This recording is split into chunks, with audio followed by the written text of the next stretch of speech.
It's actually the... And welcome. You know, a lot of people wonder, what will be the legacy of the LGBT community? Who will tell our stories? And the answer to that question, in part, is our next guest, Glenne McElhinney, the producer of an organization called Impact Stories. Glenne, welcome. Thank you. Nice to be here. Before we started rolling, we were talking about how you got the idea to start telling our stories. I saw the movie Paragraph 175 by that great duo of Rob Epstein and Jeffrey Friedman, two-time Oscar winners. They did a wonderful documentary called Paragraph 175, and after viewing that, I decided to become an oral historian and quit my job and start doing oral histories of LGBT seniors. Now, for the uninitiated, tell us what is the topic of Paragraph 175. It is a movie, a hard-to-watch documentary about the Holocaust. It's actually about the gay men who wore the pink triangles on their tunics in the camps and their treatment during the years of the Nazi Holocaust. And it's a very moving film, and they recollect that there were only a few left of the people who had worn those pink triangles. So, like them, I'm in a mission to interview as many as I can before they pass on. Where do you find your subjects? All over the state, because it's a statewide oral history project, impactstories.org. We go to senior centers, senior programs, any place, senior brunches, senior bingo, wherever the seniors congregate, and I make presentations saying that I'm really interested in their stories. I was lucky enough to know a gentleman by the name of Joseph J. O'Donohue IV.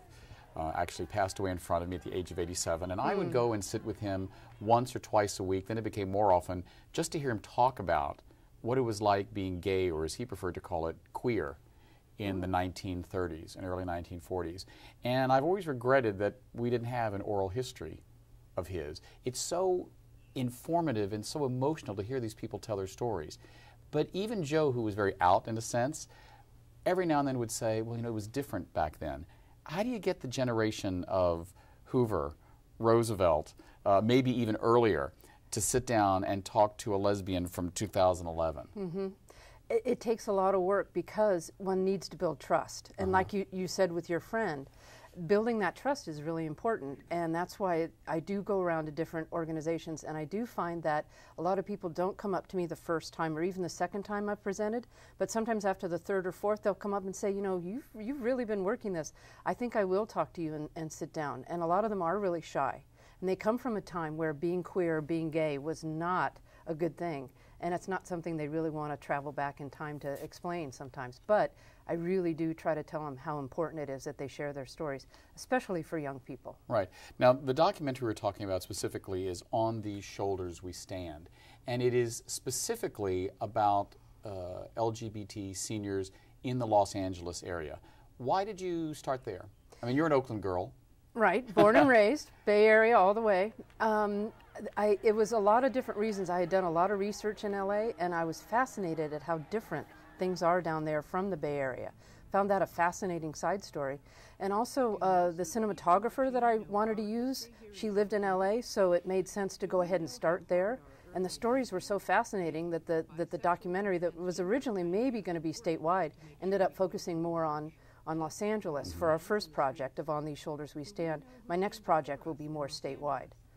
And what was the most, or one of the most compelling stories, one that made you just put down the camera and go, wow, I have to stop a second? Good question. Both Gina and I, Gina the cinematographer, award-winning cinematographer, she did great work. We were both blown away after each day of filming at the stories, all of them overall. And that we had no idea, that we hadn't heard these stories before, even though we both consider ourselves pretty well versed in LGBT life, at how unique these stories were. The hardest ones are the ones talking about the LAPD, probably. So talk to me a little bit about that. The LAPDs use their resources and manpower, womanpower, mostly manpower, in incredible ways to put down the gay community in Los Angeles. And what years are we talking about?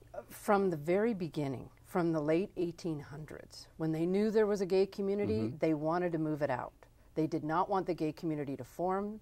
They did not want them to exist. And they thought that by cracking down that they could get us to, I guess, pack up and move back to the Midwest. I don't know what they thought. Because more people just kept coming and the bars kept growing. But the treatment of the people on a personal level was horrendous.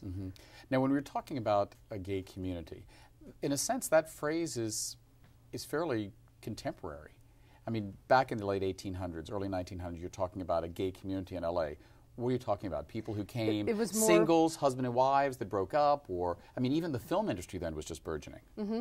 It is more of a personal story where you see more people that where they would do dinner parties together or a certain night at a bar. It was much smaller, but it was organized. There was a community, just much more under the radar. There weren't any big drag balls or bars to hang out at in the early days, but there was a burgeoning community. Mm-hmm. And by the 30s and 40s, it was very vibrant.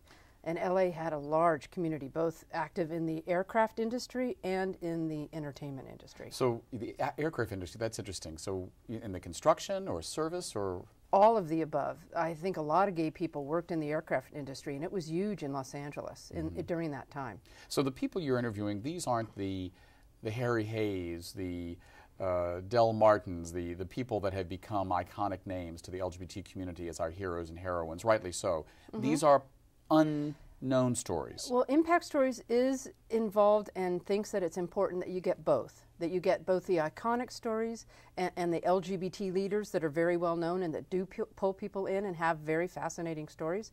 But we also feel like it's for the common man and the common woman and what life was like. And that helps add context to the other stories so that you get a broad view of what life was like and what gay life was like. And by also showing these hidden stories, you get a lot of really interesting background on what life was truly like. So now, you say you get your cast members, I guess, as it were, your historians, to speak, and you go to senior centers and places like that. Are these LGBT-specific centers, or do you go into assisted living facilities and say, "Hi, I'm a documentarian. I'm looking for some of your residents who are openly gay." What's the response you get? Mostly I'm hitting LGBT programs and services and brunches and things like that, but I do go into straight centers also and present and see if it brings up interest both by the straight people that are there, maybe some bisexuals, and maybe even closeted LGBT people that might want to step forth, and the out LGBT seniors. Have you come across anybody that at an advanced age saw you doing this or knew you were doing this documentary, doing this work, and came up to you and said, I'm 70 years old, 80 years old, what have you, and I want to come out? Have you had anyone that came out because of this process?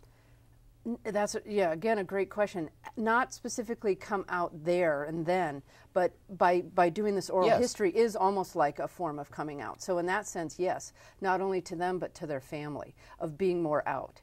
Yes, you're right, because some people don't want to really even hardly acknowledge it because it was so different then. And in a sense, they especially are afraid maybe of their family. And that's been some of the hesitancy of doing some of these oral histories with people, is that they are hesitant because they are so afraid, even now in 2009, 2010, to come out. So it is a struggle for elders. Yeah, so tell me some of those stories, some of the stories of elders who you met and you had to pull it out. Because, I know this is a horrible, hulking stereotype, but we all know the grandmother or the great aunt or the great uncle who's just dying to sit and talk to us about what the old days were like. I love those sort of stories. Me too. But I wonder if you came across people who, because it was about their sexuality, they didn't want to be very talkative about this, and some stories of how you drew them out. Yeah, it is interesting because that's one of the first things they say is that, I don't want to talk about that time because it was so hard for me or because I was so discriminated against. Or a lot of people who are married and who are seniors. There's a high incidence of seniors who are married during that time because that's what they needed to do, even though they knew they were gay. To survive. But to survive, they got married, had kids, but they're enjoying their life now, maybe 50, 60, 70 years old. Then they come out of the closet after their divorce, after the kids are out of school. So it's a lot of talking about those stories, too. Mm-hmm. What have you learned about yourself from doing this? That it's wonderful to be creative. I am an auto mechanic and did that for years and enjoyed it, but I wanted to change, and I found out that I had a creative side of making films and have really enjoyed it. And the film is touching people in a way that we didn't know, and so that's been a wonderful thing. And how creative it is to get a collaborative team, because it really takes a team to make a film. And working with a collaborative, bright, energetic, young, creative team has been wonderful. How many stories do we get in this documentary? 11. And give us a sample of what those 11 stories are. Are there any couples? Is it evenly, is it 5 men, 6 women? Yeah, it's pretty evenly spaced, men and women, and it is full LGBT, lesbian, gay, bisexual, and transgender. So we have a little bit of everything for everyone. It's also multicultural, which is really important in Los Angeles, because Los Angeles is a wonderful melting pot of people from all different countries and races and cultures. So it reflects that. Talk to me a little bit about the transgender individuals that are in the documentary, or one, or is there more than one? There's one, Mia Yamamoto. You know, I don't know about you, but as an adult gay person in San Francisco, I continually am educated about my own ignorances around issues of the transgender community, something that never ceases to amaze me and enlighten me. But I think there are a lot of people in the community that think, well, that's something that's just come about in the last 20 years. And you're talking about seniors. What was this woman's story? Well, she even says it in the film that she knew from a very early age. Which would have been in what, the 1920s, 1930s? 1950s, that she was trapped in the wrong body. She was born a boy, born a man, and knew that she was really a woman, and really felt that from an early age. And she says in the film, I told my mom when Christine Jorgensen came out. The first real transgender. The first sex change. I believe it was December of 1952, if I remember, and there was headlines all over the newspapers. Mia shows the newspaper, the LA Times, to her mom and says, "Look, Mom, there's somebody like me." She points it to it. And she was a little girl, and she was a little boy. A little boy, and her mom broke down and cried right in front of her, and she shut up. So for 45, 50 more years, she lived as a man. She didn't transition until she was 61, when both of her parents died, out of respect to her parents, because she grew up and was very close to her parents. She was born in an internment camp in 1943, and out of respect to her parents and their history, she did not want to transition until they had passed on. Well, because I've had members of the Japanese community on, from the LGBT community, and they have said that, you know, it's difficult enough being gay, but being gay and Asian, Japanese, Chinese is really a challenge. Very much so. She found this. In our last few moments, tell us what you would like people to know about impact stories in general, but really about the seniors in our midst, this generation that's passing before our eyes.